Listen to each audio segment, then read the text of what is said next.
Esto que veis en pantalla, que parecen millones de hormigas en una pared blanca, es una obra del artista conceptual Roman Ondak. Esta obra se llama Medir el universo. Y la gracia es que es un mix, es una instalación artística y a la vez es participativa.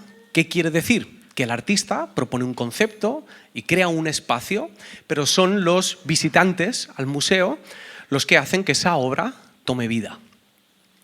¿En qué consiste esta obra en particular? El primer día, cuando se abre el museo, la gente al entrar solamente va a encontrar una pared blanca. Y cuando la gente entra, se le da un rotulador negro para que marquen su altura, pongan su nombre y la fecha. Así que todas esas marcas que estáis viendo en la pared, que parecen constelaciones, son las medidas y los nombres de miles de personas que han ido pasando por esta sala. Según el artista, en sus propias palabras, todo visitante que entra en la sala es bienvenido a ser medido. Imagínate que entras a una sala con esta pared blanca y alguien te da este rotulador negro. ¿Dónde marcarías tu madurez en Cristo? ¿Dónde marcarías tu madurez espiritual? ¿Dónde estaría la línea con tu nombre? En septiembre, una vez pasen estos 2 meses de verano que tenemos por delante tan divertidos, ¿dónde estará tu marca y tu madurez? ¿Estará más arriba de la línea que marcarías hoy o más abajo? Y como iglesia, salimos un poco del autoexamen para vernos como cuerpo. ¿Dónde estará esa marca dentro de un par de meses? ¿Cuál va a ser el grado de nuestra madurez?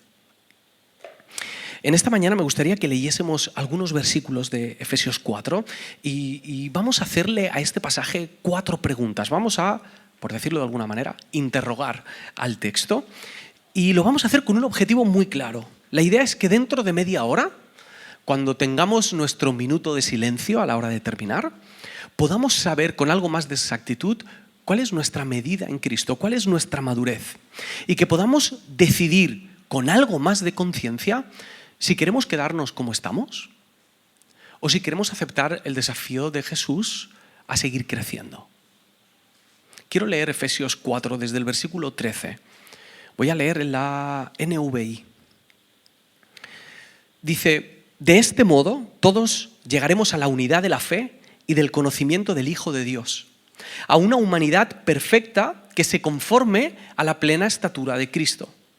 Así ya no seremos niños, zarandeados por las olas y llevados de aquí para allá por todo viento de enseñanza y por la astucia y las artimañas de quienes emplean métodos engañosos. Más bien, al vivir la verdad con amor, creceremos hasta ser en todo como aquel que es la cabeza, es decir, Cristo.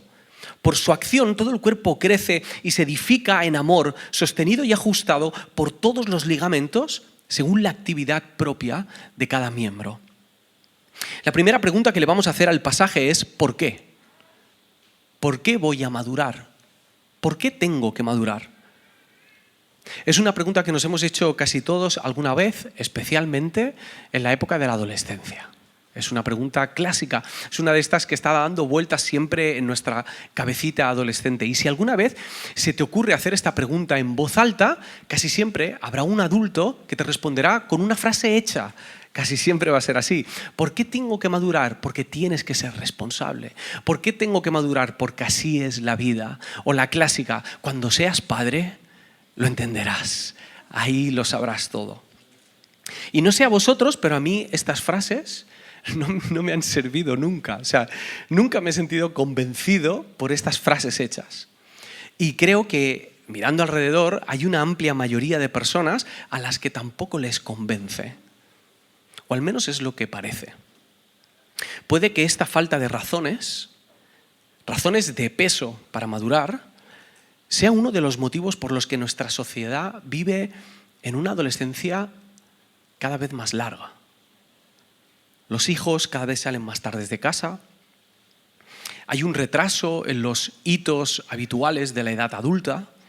Posponemos el matrimonio, posponemos tener hijos, hay una sobreprotección a los adultos, hay una tendencia a la victimización de los adultos. Y no digo esto desde lejos, lo digo desde dentro. Yo soy hijo de este tiempo y de esta cultura. Me incluyo en estas cosas. Soy ese tipo de persona que dice que los 40 son los nuevos 30. ¿Sabes? Seguro que alguno lo ha dicho y si no es porque no tienes 40. Estarás diciendo que los 30 son los nuevos 20. Pero es mi manera sutil de agarrarme a mi juventud y de no crecer. Yo sé que para todas estas cosas que he dicho, todos estos motivos de la superadolescencia, hay razones económicas, educativas, morales, sociales, pero creo de verdad que esta motivación, esta falta de motivaciones y de razones acaba pesando en este alargamiento de la adolescencia, ya sea a nivel emocional, a nivel laboral, a nivel relacional. Se calcula que hoy en día la adolescencia dura 15 años. 15 años. Aunque sé que esto es una anomalía, todos intuimos que esto no debería estar pasando, creo que podemos entenderlo. Unas generaciones atrás, tú a tus padres o a tus abuelos les dabas una de estas frases hechas y clichés y les servían. Eran útiles para ellos y suficiente para madurar. Pero hoy en día la gente quiere un motivo más fuerte para dar ese paso porque, seamos honestos, la adolescencia es un caramelo. La adolescencia es ideal. Es esa época en la que empiezas a probar los placeres y los privilegios de la vida adulta, pero sin asumir las responsabilidades que conlleva la vida adulta. Todavía son tus padres los que pagan los platos rotos de tus malas decisiones. En la adolescencia aún puedes decidir si hoy quieres ser un adulto y mañana quieres ser un niño. Juegas según tu conveniencia. Y esta manera de ver la vida, esta manera de ver la madurez, tiene un efecto, lógicamente, en nuestra madurez espiritual. A nosotros nos gustaría que ambas cosas estuvieran separadas, pero para nada. Es más, están más cerca de lo que pensamos. Nuestra madurez humana de nuestra madurez espiritual. Son lo mismo, van de la mano. Alguna vez he comentado esto, perdonadme por ser un poco repetitivo, pero es que me parece muy adecuado. En una ocasión le preguntaron a Eugene Peterson, pastor, teólogo, escritor, ¿qué hay que hacer para madurar en la vida espiritual? Y la respuesta de Eugene Peterson fue muy sabia y dijo, empieza por eliminar la palabra espiritual. Porque no se trata de madurar espiritualmente, se trata de madurar en general. El impacto de la venida de Jesús y la gracia de Jesús a nuestra vida trae un cambio por completo. Es más, el propio texto que hemos leído dice que crezcamos en todo, en todas las áreas. Por eso nuestra visión adolescente tiene un impacto en nuestro camino con Jesús. Y quiero aclarar algo, para que mi hija no se enfade sobre todo, pero no estoy satanizando la adolescencia.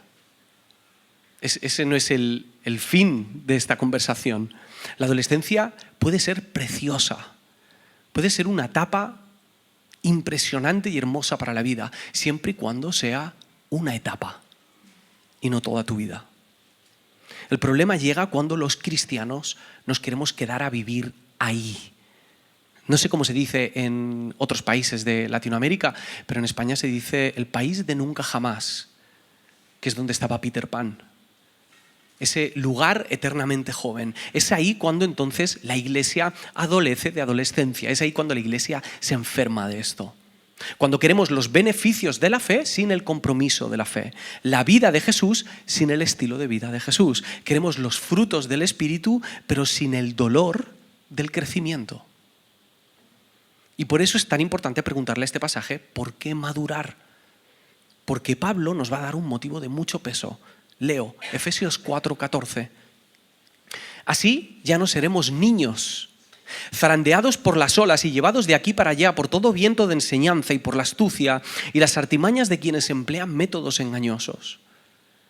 Una de las mentiras de la adolescencia es que pensamos que vamos a poder tener lo mejor de los dos mundos, que vamos a ser independientes sin pagar el precio de la independencia, que podremos hacer lo que queramos y seremos dueños de nuestra vida sin que nadie se dé cuenta. Pensamos que hemos encontrado el hack, simplemente me tengo que quedar adolescente toda mi vida.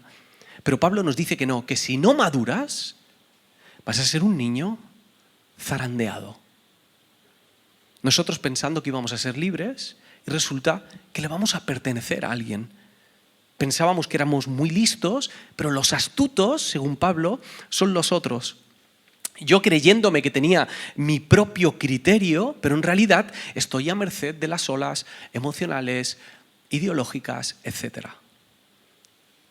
Y este zarandeo es muy sutil. Yo sé que puede parecer que no. Uno a veces se ve como muy firme en sus creencias, pero es muy sutil este zarandeo.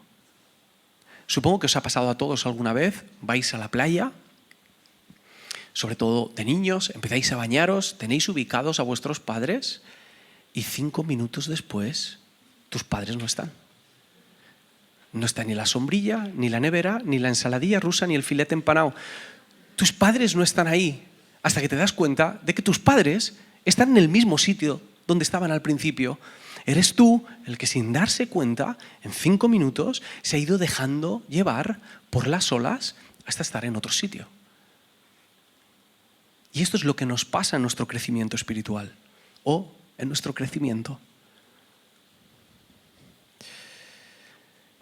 Creo que por eso al enemigo, ya sea el mundo, la carne o el diablo, le interesa tanto la infantilización de la iglesia. Le interesa que nos mantengamos pequeños, porque entonces la iglesia estará llena de niños que se creen libres pero son esclavos. Y Pablo nos da una respuesta de muchísimo peso a la pregunta de ¿por qué voy a madurar? Está pensando en nuestro bien, nos invita a madurar para no ser zarandeados. Nos invita a madurar porque, en cierto modo, todos estamos madurando, todos estamos en movimiento, todos estamos creciendo. La cuestión es ¿en quién te vas a convertir? Lo que nos lleva a la siguiente pregunta. ¿Quién? ¿Quién va a madurar? ¿Va a madurar en ti las ideas, las artimañas, los pensamientos de nuestro tiempo? ¿Vas a madurar tú y tu propio ego? ¿O va a madurar Cristo en ti? Versículo 13. De este modo todos llegaremos a la unidad de la fe y del conocimiento del Hijo de Dios, a una humanidad perfecta que se conforme a la plena estatura de Cristo. Versículo 15. Creceremos hasta ser en todo como aquel que es la cabeza, es decir, Cristo. Cristo es la estatura, Cristo es la referencia. Y sin esta referencia va a ser muy difícil marcar con el rotulador negro nuestra estatura actual. Porque los discípulos de Jesús no nos medimos en una pared blanca abstracta. Ni siquiera nos medimos teniéndonos como referencia a nosotros mismos o mis sueños, mis habilidades. Si cumplo mis sueños, si desarrollo estas habilidades, entonces estoy aquí y si no estoy aquí. Y tampoco nos medimos en comparación con los demás. Dependiendo de lo que hagan los demás, yo estoy mejor o peor en esta escala. Nosotros nos medimos teniendo como referencia a nuestro Señor y Salvador. ¿Sabes qué quiere decir eso? Que si Cristo es la estatura, tenemos que adueñarnos de estas palabras de Juan cuando dijo, a él le toca crecer y a mí menguar. Crecer en Cristo implica que yo tengo que hacerme pequeño. Crecer en Cristo no es un asunto de productividad cristiana, es negación. No es ni empoderamiento ni superación, es rendición. Y estas dos palabras dan muchísimo miedo. Rendirte, dejar todo lo que tú crees que es, dejar tu manera de pensar, tu manera de vivir, da mucho miedo. Y aún así es lo mejor que podemos hacer. Quiero ir al principio de este capítulo. El versículo 1 dice Pablo, por eso yo, que estoy preso por la causa del Señor, les ruego que vivan de una manera digna del llamamiento que han recibido. La palabra digna en el original es axios y quiere decir de una manera adecuada, apropiada, una manera de vivir que coincide con el valor real de esa vida. La exhortación de este pasaje es a vivir la vida como merece ser vivida, como Jesús. Por lo tanto, la inmadurez es cuando nuestra vida no se corresponde con la altura del llamado que Dios nos ha hecho. con esa altura del llamado y vocación a ser como Jesús. Y en ese momento, si tú decides vivir por debajo de ese llamado a ser como Jesús, lo que vas a vivir es una infravida. Vas a vivir por debajo de lo que Dios había pensado para ti. Por lo tanto, negarte a ti mismo no es fastidiarte la vida, es abrirte a lo que Dios tiene para ti. Hace unas semanas, Sofía se graduó de la ESO y fuimos a la ceremonia de graduación. Y la graduación fue tan bonita y tan lacrimógena como esperábamos. Ahí lloraba hasta el apuntador. Estaban los profesores, hasta los profes, imaginaos. Lloraban porque se estaban despidiendo. Pero no se estaban despidiendo únicamente los unos de los otros. Se estaban despidiendo de su infancia. Se están despidiendo de lo que ha sido su vida hasta ese momento. Bonnie y yo, como padres de Sophie, sabemos que eso es lo mejor que le puede pasar, soltar y avanzar. Sabemos que en el futuro está la esperanza de lo que Dios quiere hacer en su vida. Lo tenemos clarísimo, tan claro que se lo decimos y le animamos a tomar responsabilidades y avanzar hacia lo que hay delante. Pero qué fácil es para Bonnie y para mí decírselo y qué difícil es ponerlo nosotros en práctica cada día. ¿Qué es aquello a lo que tienes que morir? ¿Qué es eso que tienes que soltar? Porque da miedo. Y cuando nos enfrentamos a este pavor a lo desconocido, no podemos olvidarnos de que madurar es abrirnos a un gozo mayor que el que habías pensado. Es abrirte a una paz auténtica, no como la que te da el mundo. Es abrirte a una fortaleza incomparable, a una paz auténtica, a dominio propio, a perseverancia, a obediencia, a una paciencia que tú jamás imaginaste que ibas a tener en la vida. Madurar es morir para que viva Jesús. Y vivir a la altura de lo que Dios ha diseñado para sus hijos. ¿Quién va a madurar? ¿Tu ego, tu yo o Jesús? Lo que nos lleva a la siguiente pregunta. ¿Cómo? ¿Cómo vamos a madurar? Y a la vez, ¿cómo sé si estoy siendo maduro? Si quiero que Cristo crezca en mí, ¿cómo va esto? ¿Cómo funciona? Esta pregunta es clave porque esto a lo mejor suena un poco enrevesado, ¿vale? Pero la manera en la que creemos que maduramos es la medida que usaremos para medirnos. Me explico. Si pensamos que para madurar debemos obtener conocimiento y saber mucho acerca de la Biblia, o acumular horas de visualización en Spotify y en YouTube de predicaciones, o leer todos los días literatura cristiana, si pensamos que el conocimiento es la manera de crecer en Cristo, entonces esa será la medida que utilizaremos para medir nuestro crecimiento. Así que si he leído más que ayer, si tengo más argumentos teológicos que ayer, más maduro creeré que soy. Y al revés. Y esto no pasa solo con el conocimiento, esto nos pasa con otras medidas que utilizamos. Hay muchos más criterios. Por ejemplo, cuanto más carisma tiene un líder, más maduro lo vemos. Entonces, si yo crezco en carisma y me voy convirtiendo poco a poco en una persona más extrovertida, entonces quiere decir que estoy creciendo, pero no necesariamente es así.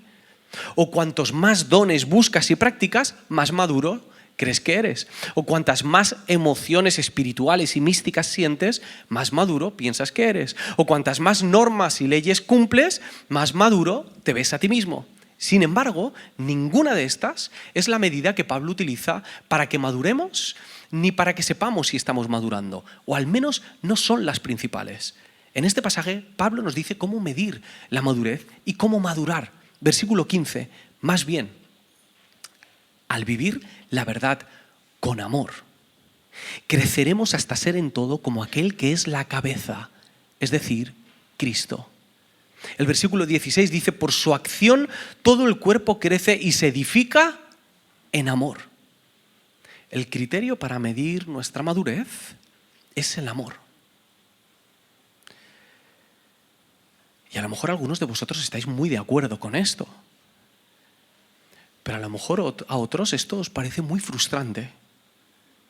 Porque os enseñaron y habéis vivido durante 15, 20, 30 o 40 años que la manera de madurar era aparentando ser alguien que no eras o aprendiéndote muchos versículos de cabeza. Y ahora te tienes que dar cuenta de que si eso no ha desarrollado amor en ti, ¿realmente ha servido de algo? Quizá nos hemos pasado la vida utilizando la báscula para medir nuestra altura. Nos hemos equivocado de criterio. No es la herramienta ideal. Y esta idea del amor no está solo aquí. Aparecen más pasajes y quiero leeros uno. Segunda de Tesalonicenses 2:3. Debemos siempre dar gracias a Dios por vosotros, hermanos, como es digno, por cuanto vuestra fe va creciendo y el amor de todos y cada uno de vosotros abunda para con los demás. De nuevo el crecimiento y el amor al prójimo van de la mano. La madurez se mide en el modo en el que tratas a tu esposo, tu esposa, a tus hijos, tu hermano, tu jefe, tus empleados. Eso es lo que nos va a decir dónde está la marca de nuestra estatura. Y el conocimiento, la moral, las normas, las emociones, los dones, el carisma, solo serán una representación de la madurez si están fundadas en el amor que has recibido de Dios y el que estás dando al prójimo. Si no, serán orgullo e ignorancia. Hay una frase de Teresa de Ávila que dice esto: cuando se alcanza el grado máximo de madurez humana, solo queda una pregunta: ¿cómo puedo ser útil?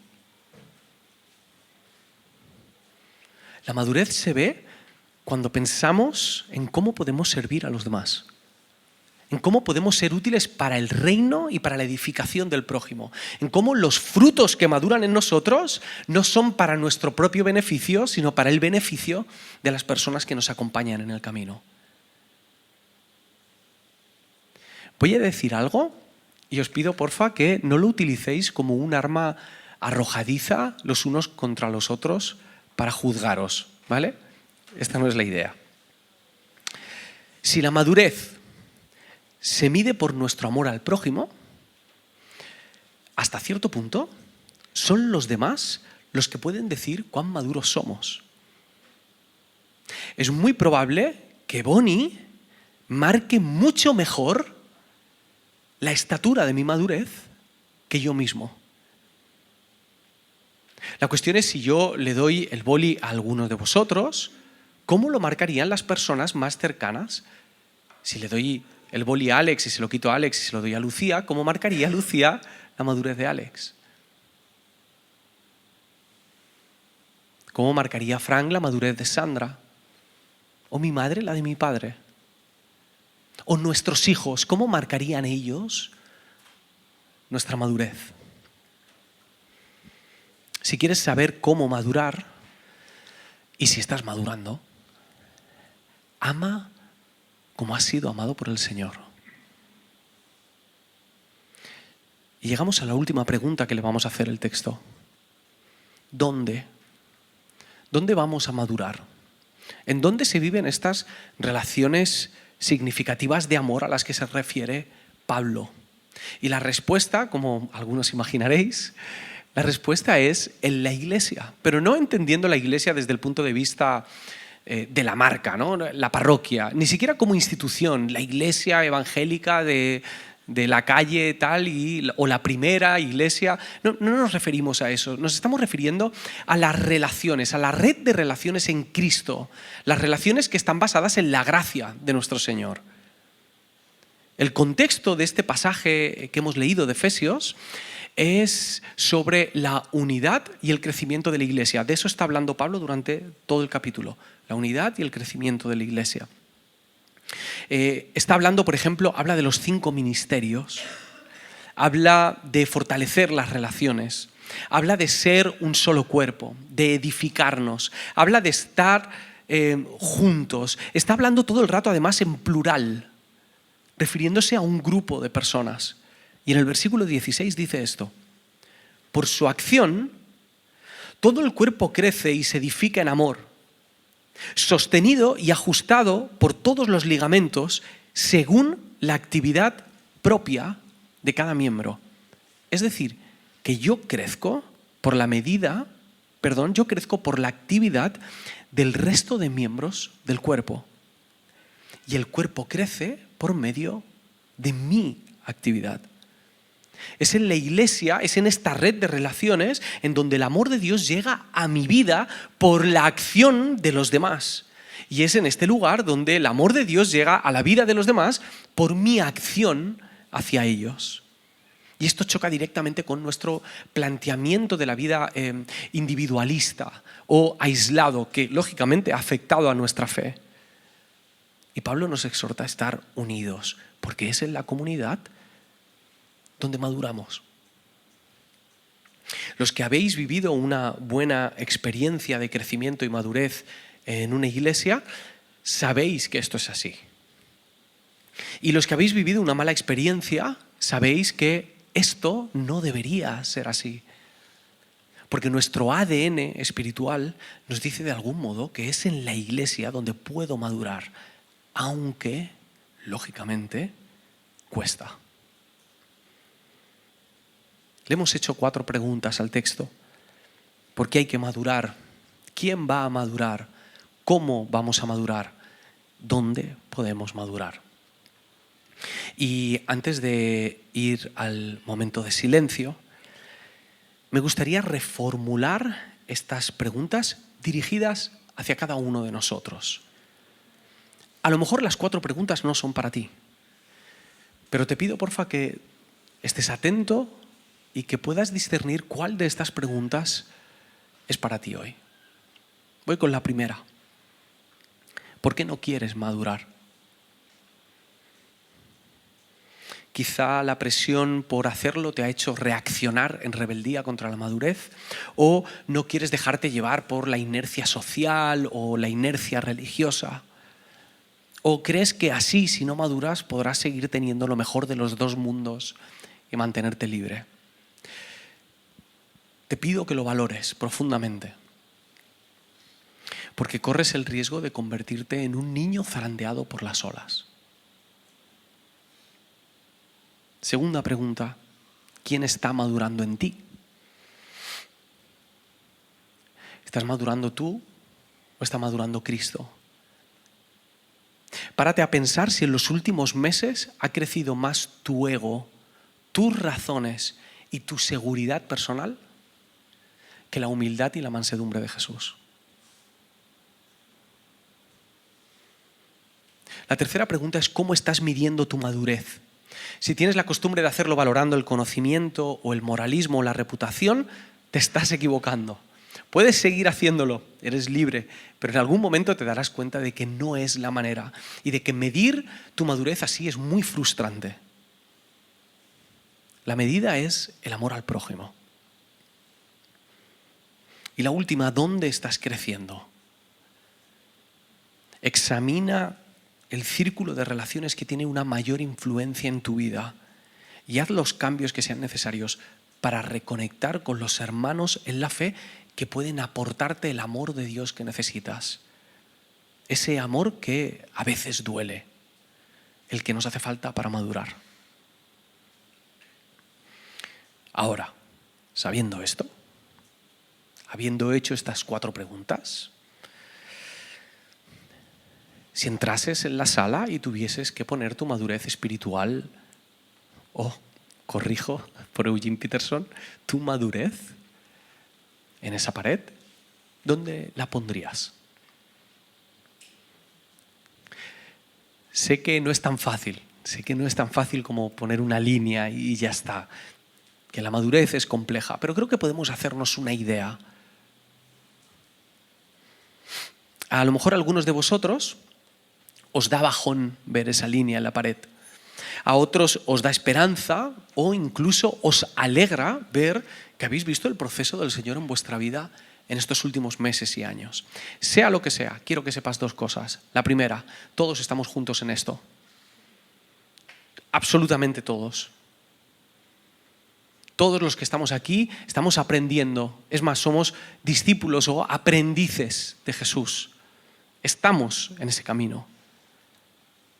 Lo cual debería darnos a todos seguridad y consuelo y a la vez un sentido fuerte de compañía y de apoyo los unos a los otros. Y la otra cosa que tienes que saber es que Dios ya ha puesto en ti todo lo necesario para que acabes pareciéndote a su Hijo Jesús.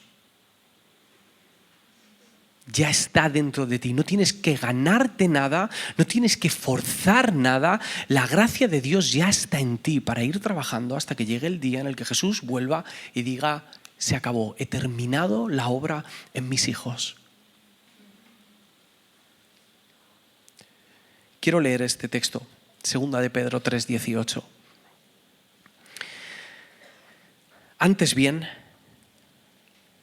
creced en la gracia y el conocimiento de nuestro Señor y Salvador Jesucristo. Vuelvo a leerlo. Antes bien, creced en la gracia y el conocimiento de nuestro Señor y Salvador Jesucristo. Ese es nuestro primer paso. Crecer en la gracia de lo que Dios ha hecho y crecer en el conocimiento de quién es Él. Jesús no murió y resucitó solamente para que naciésemos de nuevo. Lo hizo para vivir en nosotros, para que lleguemos a ser una iglesia conforme a la plena estatura de Cristo.